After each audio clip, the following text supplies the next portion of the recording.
My intentions are to enlighten people with controversy. Well, first of all, I'm Bryan Haskins, south side of Richmond. That's where I grew up at. My childhood was different, very different. My mom, she worked 3 jobs, and she went to school full time. She went to the University of Richmond, and I was always at my aunt's house. Yeah, we had to create a lot of things. We had to create meals. Where I'm at, you have to be more creative because you don't have money. That's where I grew up at. Because you don't have money, you have to create things to do, and do a lot of creating. It was just, always trying to find something to do. Creating games while on the basketball court. Just different things. The blind shot game where everybody got to close their eyes and shoot the ball and see how many shots you can make. Just random stuff like that. Using crates from the back of food line to build forts. Just a whole bunch of crazy stuff that was actually very creative when I think about it. One of my favorite movies is Fresh. And Fresh is about a little kid that was trying to find a way to get him and his sister from out of their lifestyle that they were living in. And his father was teaching him how to play chess, and he used the chessboard to do that.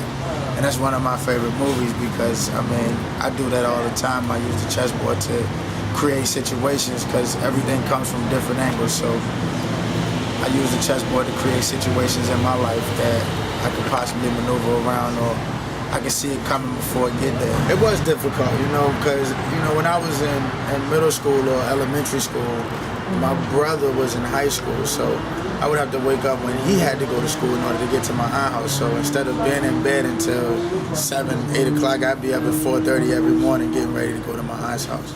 And then I wouldn't get home until maybe 6 or 7 at night, if that early, sometimes 9, 10 o'clock at night. Richmond can be a creative place. When I got older and I got my own car and I was traveling and things like that, I started going to places like the Pipeline, down at the river, and, the different springs and things like that, or go to a lake, and that's when I really started writing.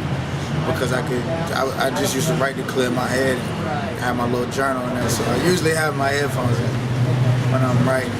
Everything starts from an idea, and when you get an idea, the first thing you do is write it down.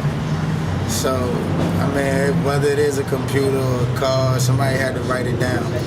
That's important enough right there. I like to make arguments. I like to start arguments. I like to say things that other people wouldn't say and do. So I would say it's very controversial, but it's very factual. Like I said,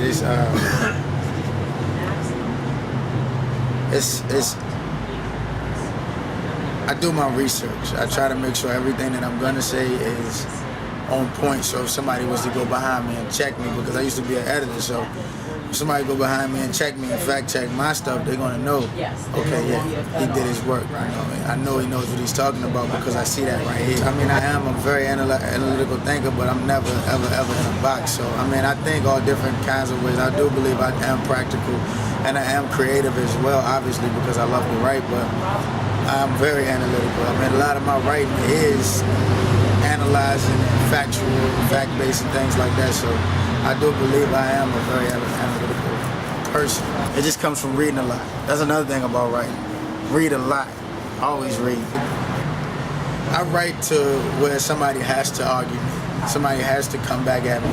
I like to get a response out of people. I like to see what they really feel or how they really gonna feel. So I try to say things that might either upset, either you're gonna love it or you're gonna hate it. That's what it is with my writing. Either you're gonna love it or you're gonna hate it. And with Boycott Rap, my plan was, to not really boycott rap, of course, because I listen to rap music, but to get people thinking about the things that they're listening to, as far as digesting into their system, like taking into their body. A lot of people write a lot of different things and they don't get a response. They don't hear anything from anybody. People probably don't even read it. So it kind of makes me feel good that people actually have something to say back. It doesn't bother me that they don't agree with it, because I know nobody's going to agree with how I think, because I think different anyway. You know, a lot of people would agree, some people wouldn't, but I mean, like I said, I think it's a good thing that people are responding, always. There's something about people that's always being counted out, somebody that's always being counted against, and the ones that work hard through all of that nonsense and make sure that they get it. There's something about those people that's real special that I like. Like my mom, she, like I said, it was hard to work 3 jobs and go to school, like, and just seeing her do that and get through that point in her life to where she is now. I mean, I don't see anybody else around her that did anything like that. People see me as intimidating, but I feel competitive. I've been told a lot that, you know, I don't give any facial expression, I get blank stares, and I'm intimidating. I mean, I'm just focused, that's all it means, and I see myself as competitive. And, you know, I drew everybody the same size, same color, everything, because everybody's equal, and I just see myself as competitive with anybody. I don't care if you're 5 or you're 55, you're my competition when it comes to that. Pull out the computer or a piece of paper and I just flow, let it go, just let whatever comes out of it, I may take it and make it into something, or if I do select a theme, I like to draw it out first. So sometimes I draw it out and do diagrams, whatever I got to do to get the idea out.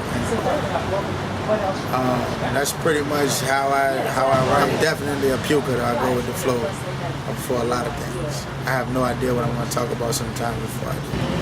When you got to put words on a sheet of paper, and the paper is looking at you instead of you looking at the paper, it's kind of scary, because you can start to see eyes and everything, like it's just looking at you, and it's like, dang, I can't think of anything to put on this piece of paper. But the whole time you are thinking of things all the time. You're always thinking, so I don't care what you put on the piece of paper, just puke.